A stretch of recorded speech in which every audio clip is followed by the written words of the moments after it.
Salut, c'est Cindy, contente de vous retrouver pour une nouvelle vidéo. Alors aujourd'hui, c'est un bilan lecture. Je vous parle de mes premières lectures de l'année 2023. Plus précisément, j'ai 6 romans à vous présenter aujourd'hui. Et vous allez voir, il n'y a peut-être pas de coup de cœur, mais il n'y a pas non plus de lecture pénible ou à 100% négative. Donc, ce ne sera pas l'extase, mais ce ne sera pas la catastrophe non plus. Donc, d'ailleurs, le premier livre dont je vous parle, j'ai eu de la difficulté à le classer parce que, comme je vous avais dit dans ma dernière vidéo, j'essaie de vous les présenter dans un ordre croissant, donc de celui que j'ai le moins aimé vers celui que j'ai le plus aimé. Mais le premier livre dont je vous parle, c'est un recueil de nouvelles, donc c'est difficile à classer, évidemment. Mais je vous explique quand même après pourquoi je l'ai mis en première position, qui est en fait la dernière position. Donc, ce livre, c'est Différentes saisons de Stephen King, publié aux éditions J'ai lu. Alors ici, je dis recueil de nouvelles, oui, c'est ça, mais c'est un livre qui fait quand même plus de 600 pages et il y a 4 histoires seulement. Donc moi, j'ai eu plus l'impression de lire 4 petits romans plutôt que de lire un recueil de nouvelles. Et donc, la première histoire, c'est Rita Hayworth et la rédemption de Shawshank. C'est la fameuse histoire qui a inspiré le film À l'ombre de Shawshank. Et moi, cette première histoire, je vous le dis, j'ai trouvé que c'était un chef-d'œuvre. Un chef-d'œuvre, tout comme le film d'ailleurs. Cette histoire-là, elle est parfaite à tous les niveaux. L'histoire est captivante. Les personnages sont tellement inspirants. Andy, surtout, j'ai trouvé que c'était tellement un beau personnage, inspirant justement. Ensuite de ça, c'est une histoire qui apporte aussi plein de réflexions sur le monde carcéral, sur la réinsertion sociale. Qu'est-ce qu'on fait par la suite avec les prisonniers pour les réintégrer à la vie, hein, quand ça fait des années et des années et des années qu'ils sont en prison. C'est plein de belles réflexions, toujours traitées avec tellement de justesse de la part de Stephen King. J'ai adoré cette histoire. Le seul côté négatif, c'est que je la connaissais déjà par cœur, puisque j'ai vu plusieurs fois le film À l'ombre de Shawshank, donc j'avais pas cet effet un peu, cet effet découverte que j'aime avoir normalement quand je lis un livre. Mais il reste que, objectivement parlant, c'est une histoire absolument parfaite. Là où ça... Les 2 prochaines nouvelles, c'est la raison pour laquelle je mets ce livre en dernière position aujourd'hui, parce que, mon Dieu, je les ai trouvées interminables. Tu sais, vous savez, quand tu as cette sensation, je lisais, puis je me disais, mais j'arriverai jamais à la fin de ce livre. J'étais plus capable, puis en même temps, je n'étais pas capable de l'abandonner parce que y avait d'autres nouvelles. Donc là, je me disais, peut-être que les prochaines histoires, je vais les aimer, tu sais. Donc c'est vrai que j'aurais pu abandonner la nouvelle en question puis passer à la suivante. Mais en tout cas, j'ai fini par les lire au complet. Donc, la deuxième nouvelle, c'est Été de corruption. Et pourquoi je ne l'ai pas aimé, c'est que j'ai tellement pas aimé les 2 personnages. Tu sais, quand tu as une aversion envers les personnages, une espèce de dégoût, je les aimais tellement pas que je n'étais pas capable d'embarquer dans l'histoire.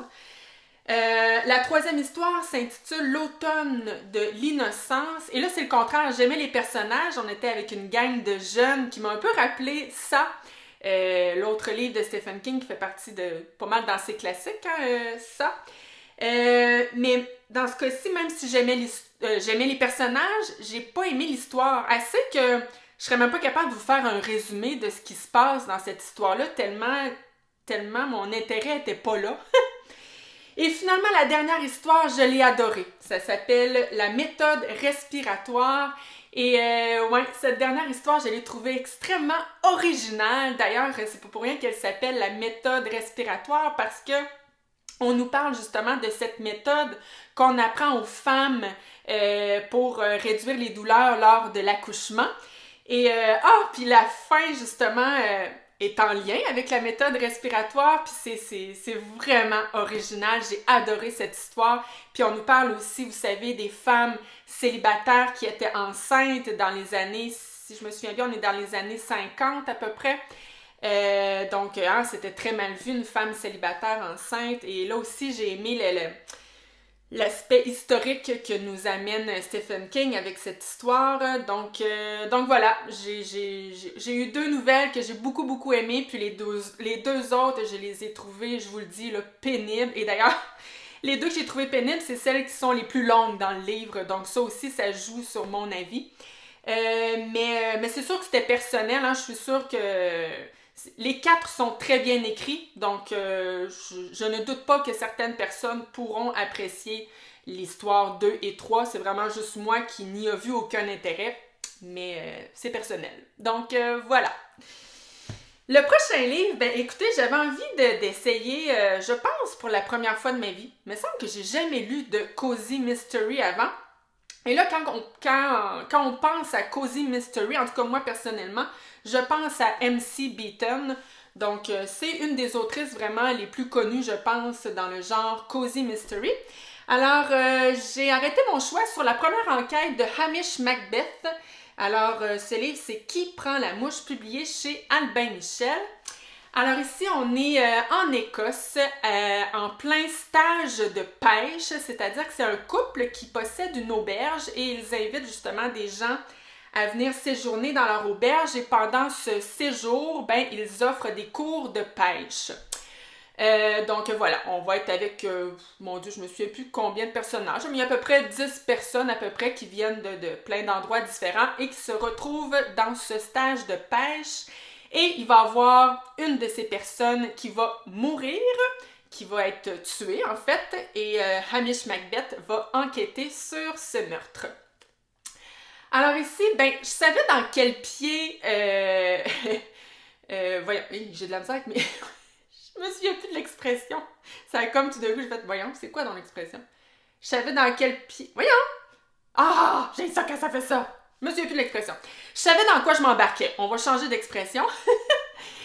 Avec ce livre, je savais que ça allait être très léger, là. Je le savais, puis c'est ce dont j'avais envie au moment où j'ai pris ce livre. Mais là, il y a léger puis léger, là. D'ailleurs, je vous dis, là, quand arrive le fameux dénouement de l'enquête à la fin, je suis partie à rire. Je suis partie à rire parce que c'était pas juste simple, c'était vraiment, là, c'est arrivé tellement rapidement, pouf, Hamish Macbeth connaît le meurtrier, puis on dirait presque que ça arrive par magie, tellement ça, pouf, vraiment, là, pouf! Alors, moi, j'ai fait, ben voyons donc, ça se peut pas que ça se termine de même, c'est ben trop facile. Et d'ailleurs, l'enquête commence, j'ai tellement trouvé ça long avant que l'enquête, tu sais, le meurtre va arriver, je pense que le meurtre arrive, il me semble que j'avais lu plus que la moitié du livre avant que le meurtre finisse par arriver et qu'ensuite l'enquête débute. Donc, j'ai trouvé qu'il n'y avait vraiment pas assez de pages sur l'enquête en question. Surtout que dans la première moitié du livre, justement, peut-être que j'aurais un autre avis si j'avais trouvé les personnages captivants. Mais mon Dieu, c'était pas le cas. J'ai trouvé tout un peu niaiseux. C'était... Je tripais pas, franchement, là, sur aucun des personnages, donc j'avais pas tant de plaisir à apprendre à les connaître. Et d'ailleurs, ce sont tous des personnages vers lesquels on va avoir des soupçons, tu sais, quand va arriver le meurtre. Ils ont tous un petit côté susceptible d'être coupables. Et habituellement, j'aime bien ça, moi, quand on a des soupçons envers tout le monde. Mais là, encore une fois, je trouvais que c'était un petit peu too much, un peu trop facile. Tu sais, je me disais, voyons donc, c'est 10 personnes qui viennent d'endroits différents et tous auraient une possibilité d'être des meurtriers. Tu sais, tous auraient un motif d'avoir tué la personne en question. Je me disais, my God, hein, on est loin d'être... c'était pas ben réaliste comme histoire, mais bon, encore une fois, ça va un peu avec le genre Cozy Mystery. Donc voilà, j'imagine que c'est une question de goût, je suis peut-être pas faite pour le Cozy Mystery, mais en même temps, je m'attendais quand même à être un peu plus divertie que ça. Donc ça a été pour ma part une déception. Mais j'ai peut-être pas lu le meilleur MC Beaton. Je vais peut-être réessayer un jour, mais pour l'instant, je vous dirais que l'envie n'est pas... L'envie n'est pas là pour l'instant. Le prochain livre, ben là, on commence à s'en aller vers beaucoup mieux. C'est L'Omission de Suzanne Mercier, publié aux éditions Hamac. D'ailleurs, c'est un des coups de cœur de Alissa un de ses coups de cœur 2022. Elle a un compte Instagram qui s'appelle lire.papier. J'aime beaucoup la suivre, donc je vous mets son compte en barre d'infos. Alors, dans ce livre, on est avec, comment elle s'appelle? Donc, Evelyne. Evelyne, au tout début du livre, elle apprend que son frère est décédé. Mais ce qui est d'autant plus surprenant, c'est qu'elle ne savait même pas qu'elle avait un frère. Donc, elle fait vraiment la découverte qu'elle a un frère au moment de son décès. Et là, ça va l'amener à faire, comment dire, un peu sa propre enquête pour tenter de découvrir son frère, de découvrir la vie qu'il a pu avoir. Et là, justement, elle va apprendre que son frère était autiste très sévère et qu'il a été interné dans différents endroits toute sa vie. Donc, elle va un peu partir à la quête de découvrir ce frère inconnu. Alors, ce livre, j'ai beaucoup aimé l'histoire, j'ai beaucoup aimé l'idée, j'ai trouvé que c'était bien écrit, mais c'est bizarre, c'est comme si j'étais restée un peu tout le temps indifférente face à cette histoire, puis je me disais, mais voyons, comment ça donc ça réveille pas en moi, pourquoi j'ai pas plus d'émotion que ça? Je trouvais ça bizarre parce que je trouvais que le sujet, l'histoire était touchante pourtant, mais c'est comme si l'émotion se rendait pas à moi, bizarrement. Puis là, j'ai essayé de m'expliquer pourquoi. Je pense savoir. En tout cas, je vous dis mes différentes hypothèses. Donc, premièrement, la première raison, c'est vraiment très personnel, c'est que il y a plusieurs... pendant les chapitres où on retourne dans le passé avec son frère, et on en apprend justement sur la vie de son frère, ces passages-là, ces chapitres-là sont écrits au-dessus, à la deuxième personne du singulier. Et moi, je sais pas, tous les livres qui sont écrits au-dessus, je trouve que ça amène un petit côté un peu froid, qui fait que je dirais que on dirait que ça me garde un peu externe face à l'histoire. Donc, mais là, c'est comme je vous dis, c'est personnel. Je pense que d'autres personnes, ça leur dérangera pas du tout que ce soit écrit au-dessus. D'ailleurs, l'autrice le fait bien, là, c'est bien écrit, mais moi, j'ai gardé une certaine distance face à l'histoire de ce frère. L'autre chose qui m'a un petit peu, pas dérangée, mais qui m'a déçue, c'est que le sujet était tellement intéressant parce que l'autrice clairement voulait nous donner un peu un portrait de la santé mentale d'hier à aujourd'hui, si on veut. Donc, elle nous dresse un peu le portrait de comment ça se passait justement les enfants qui avaient des troubles de santé mentale et qui étaient internés, comment ils étaient traités et tout dans les... Ah, encore une fois, j'ai oublié de me noter, on est dans quelle année? Il me semble ici aussi qu'on est dans les années 50.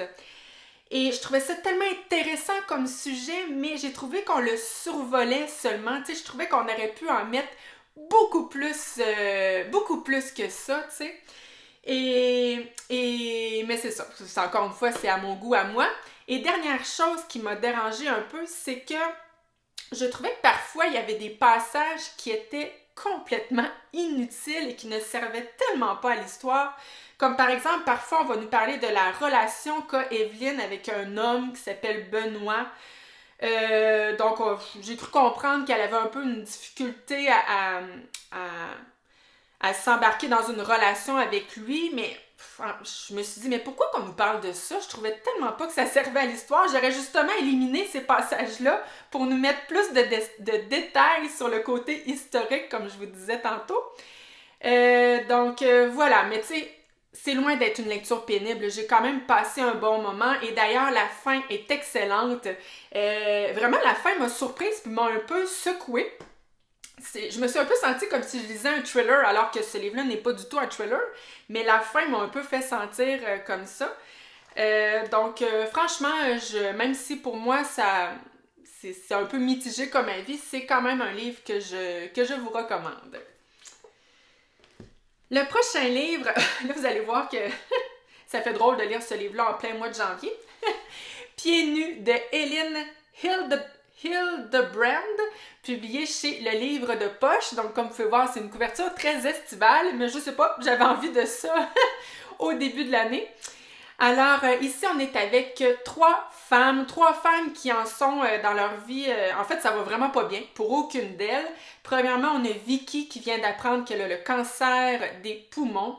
Ensuite, on a Brenda, qui est la sœur de Vicky, qui, elle, vient de se faire congédier de l'université où elle enseigne parce qu'elle a entretenu une relation avec un de ses étudiants.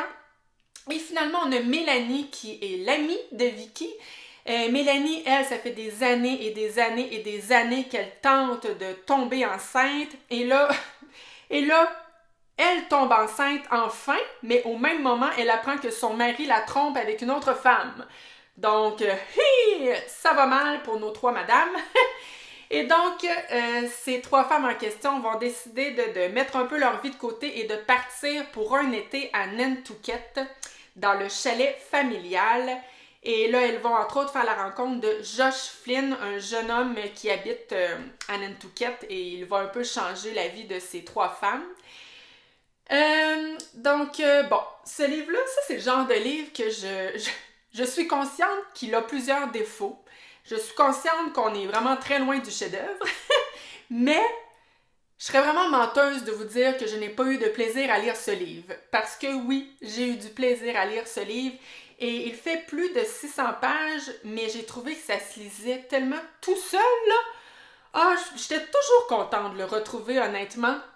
Donc, franchement, une bonne lecture. Puis là, quand je vous dis qu'il a des défauts, ce livre, premièrement, j'ai trouvé, tout le long de ma lecture, j'avais toujours cette sensation que ce livre a mal vieilli. Pourtant, il a été écrit en 2007, tu sais, c'est pas si pire, là, ça fait un peu plus de 15 ans. Je saurais pas comment vous l'expliquer, mais vraiment, j'avais cette sensation que ça avait mal vieilli. En fait, oui, j'aurais un exemple à vous donner, là, mais c'est un exemple assez flagrant, là, c'était pas ça tout le long, mais à un moment donné, il y a un des personnages qui rencontre une femme et qui se dit « Ah, je pense qu'elle doit être lesbienne, cette femme. » Et là, après, elle se dit « Ah, ben non, c'est impossible, elle est super jolie. Elle peut pas être lesbienne, elle est jolie. » Je lisais ça. Mon Dieu, je devrais pas rire. Mais en fait, c'est un rire malaisant, là. Tu sais, j'ai lu ça, j'ai fait « Hop là! » On pourrait plus lire ça dans un livre écrit en 2023. Bon, ça excuse pas le fait que ça a été écrit même si c'était en 2007, mais il reste que malheureusement, ben oui, c'est le genre de truc qu'on entendait un peu plus en effet au début des années 2000 et encore plus avant ça.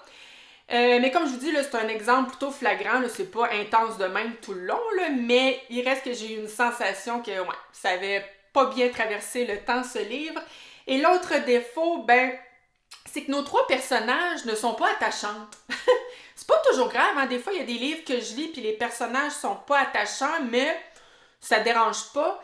Dans ce cas-ci, je trouvais que c'était dérangeant parce que, comme je vous ai dit, leur histoire est plutôt dramatique, donc je sentais qu'on devait avoir une certaine empathie pour elles, et c'est pas vraiment le cas.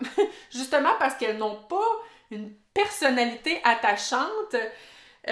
Donc voilà, ça a l'air super négatif tout ce que je vous dis là, hein, mais vraiment,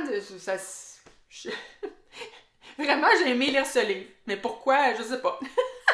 C'est parce que ça se lit tout seul, vraiment, ça se lisait tout seul, j'ai eu du plaisir. D'ailleurs, je vais tenter de relire cette autrice, mais avec quelque chose de beaucoup plus récent.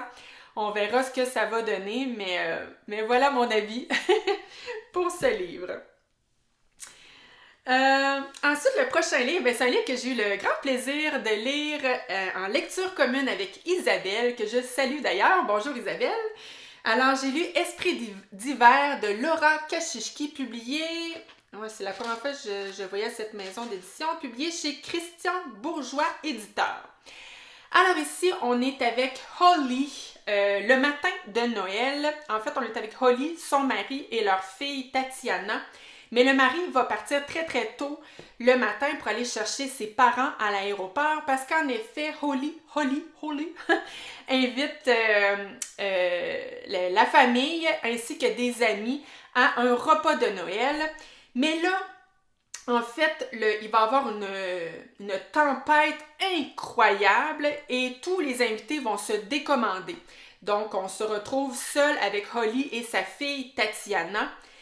Mais là, la fille de Holly, Tatiana, est tellement étrange, tellement bizarre. Donc, sa propre mère ne la reconnaît absolument pas, un peu comme si c'était une autre personne qui s'était levée dans le corps de sa propre fille. Donc voilà, on va passer la journée avec ces deux femmes à tenter de comprendre qu'est-ce qui s'est passé avec Tatiana. Alors, ce livre, aïe aïe que mon avis a tellement changé, évolué en cours de lecture. D'ailleurs, lui aussi, j'ai eu bien gros de la difficulté à le classer. Finalement, mon classement, il ne va pas dire grand-chose aujourd'hui. Sauf le dernier livre qui est vraiment de loin mon préféré. Bon, alors ici, les 100 premières pages, puis tu sais, c'est pas un énorme livre, là, il fait quoi, 275 pages. Les 100 premières pages, je les ai trouvées tellement ennuyantes, là. Ah, que je m'emmerdais. Puis là, je me suis dit, ah non, c'est pas vrai. Je vous dis ça parce que j'ai lu en décembre un autre livre de Laura Kashishki qui était La vie devant ses yeux, si je me trompe pas. J'avais aussi eu un sentiment de profond ennui à lire ce livre. Et là, vous devez vous dire, mais oui, mais pourquoi tu les abandonnes pas? C'est que la petite maudite, Laura Kashishki, elle a le don quand même de nous mettre une espèce de petit côté intriguant que t'es pas capable de pas le lire jusqu'à la fin. Et là, dans l'autre livre que j'ai lu en décembre, finalement, même la fin m'avait déçue, j'avais rien aimé. Alors là, je me disais, oh non, là, tu sais, il y avait ce petit côté intriguant, mais là, je me disais, j'espère qu'au moins, là, je vais finir par aimer ça, puis que je vais aimer à tout le moins la fin. Et là, bon, et là. Et là, après ces fameuses 100 pages ennuyantes, on commence à être un peu plus avec la maman et la fille. Il y a un peu plus d'interaction, en fait, entre les deux. Et là, j'ai commencé à être tellement intriguée parce que c'était tellement bizarre, tellement étrange. Parfois, là, les réactions que la jeune fille a ou que la mère a, je me disais, mais qu'est-ce que c'est ça, cette relation mère-fille bizarre? Ah! Et oui, c'était étrange, un peu weird, mais en même temps, ça rendait ça tellement intriguant, justement. Et je voulais savoir, je voulais comprendre, il y avait pas de doute que je voulais me rendre jusqu'à la fin de ce livre.